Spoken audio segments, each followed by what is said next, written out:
बहुत ध्यान से सुनना, वो क्षमा को धारण करता है।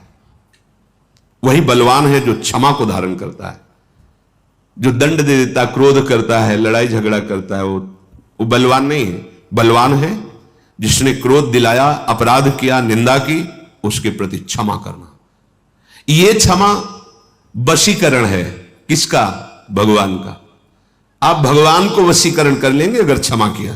देखो कैलाशपति बोल पड़े, उमा संत कहे यही बड़ाई, मंद करत जो करे भल। रावण ने लात मारी, विभीषण हाथ जोड़कर कह रहे, तुम पितु सरे से भले ही मुझे मारा, राम भजे हितना। ये देखो संत है, ये साधुता है। भगवान प्रसन्न हो जाते क्षमावान के ऊपर। मानो वो क्षमा वशीकरण से भगवान को अधीन कर लेता है। ये क्षमा आपके लिए तो बहुत मंगलमय होगी, लेकिन जो सामने वाला उपद्रव कर रहा है उसके लिए उमा क्षमा सापहुते भारी। आपको ऐसा सोचना नहीं, तभी क्षमा टिकेगी, पर इसका फल होगा। कोई कह दे कि अगर उसको दंड नहीं देंगे तो मनमानी आचरण करता रहेगा, नहीं, आपका क्षमा उसको दंड दे देगा। उमा क्षमा सापहुते भारी, अपने कर्म जाए अपकारी। वो अपकार करने वाला तो अपने कर्म से ही नष्ट हो जाएगा। तुमने जो क्षमा की वो सांप से भी बढ़कर उसको दंड देगी, पर तुम्हारा मंगल हो जाएगा। क्षमा से सब कुछ सिद्ध हो सकता है। क्षमया किम न साध्यते, तुम जो चाहो क्षमा से प्राप्त कर सकते हो। जब आप क्षमा नहीं करते तब आपका पुण्य भजन क्षीण होने लगता है, क्योंकि जो सोचोगे इसको दंड होना चाहिए। अगर वो दंड मिला तो आपकी पूंजी से जा रहा है ना वो, और क्षमा कर दिया तो पूंजी सुरक्षित और भाव भगवान को वश में करने वाला बन जाएगा। आप किसी को क्षमा करके देखिए, पर आप किसी और को क्षमा नहीं कर सकते, अपने को क्षमा कर सकते हैं। आप देख लो क्या दंड दिया आज तक आपने अपने को, कितने अपराध किए, कितनी गलतियां कर रहे हो, अपने को क्षमा कर रहे हो, और सामने वाले को उसकी छोटी सी गलती पर हाय हाय मचा दोगे। और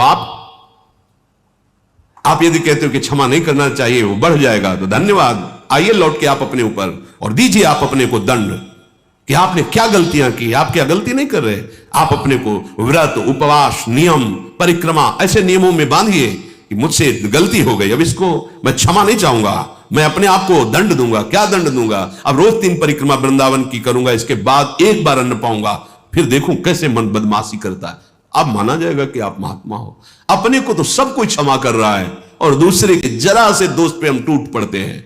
नहीं, महात्मा वही है जो अपने को क्षमा ना करे, दूसरे पर शासन करने की जो वृत्ति है उसको क्षमा कर दे। अपनी मन इंद्रियों को जो धर्म के विरुद्ध चले तो क्षमा नहीं, इनको दंड देना है गुरुजनों की अनुमति के अनुसार। इतना जप करते थे, अब इतना जप करने के बाद ही भोजन पाएंगे। 6 घंटे सोते थे, अब 3 घंटे सोएंगे, यह है दंड।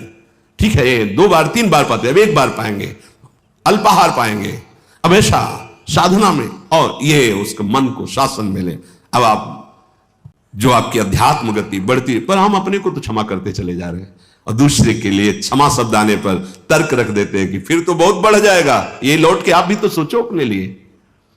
जिसके हाथ में क्षमा और शांति रूपी तलवार है, तो संपूर्ण संसार उसके साथ दुष्टता करे तो भी उसको रोष या जलन नहीं दे सकता, क्योंकि क्षमा और शांति रूपी तलवार से वो काट देता है। ये विदुर जी साक्षात धर्म बोल रहे हैं। ये समुद्र पर्यंत सारी पृथ्वी में 2 प्रकार के लोग नष्ट हो जाते हैं। एक वो जो गृहस्थ होकर अकर्मण्य हो जाते हैं, कायरता धारण करके कार्यों में, कर्तव्य कर्मों में प्रवृत्त नहीं होते। फिर क्या होगा? फिर अकर्तव्य कर्मों को करोगे। इसीलिए इस साधना से, महापुरुषों के वचनों से, कि वो ऊंचाई नहीं प्राप्त होती, पर साधना से असाधन छूट जाता है। असाधन छूटते ही आपका हृदय ऊंचाई की तरफ चलने लगता है। जो गृहस्थ होकर अकर्मण्य है वो नष्ट कर लेता है अपने आप को, अपने परिवार को।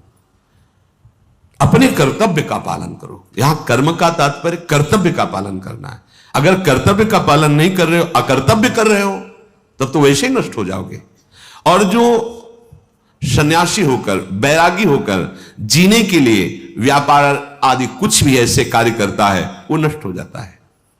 वैरागी का जीवन, प्रभु का भरोसा, रात दिन अपने गुरु के उपदिष्ट उपासना में लगना, अपने भरण पोषण की चिंता न करना। अपने भरण पोषण की जिम्मेवारी आराध्य देव गुरुदेव की है। हमें तो सिर्फ उनकी आज्ञा का पालन करना है। किसी भी तरह का कोई ऐसा कार्य ना करना जिससे हम ये माने कि इसके द्वारा हमारा भरण पोषण होता है।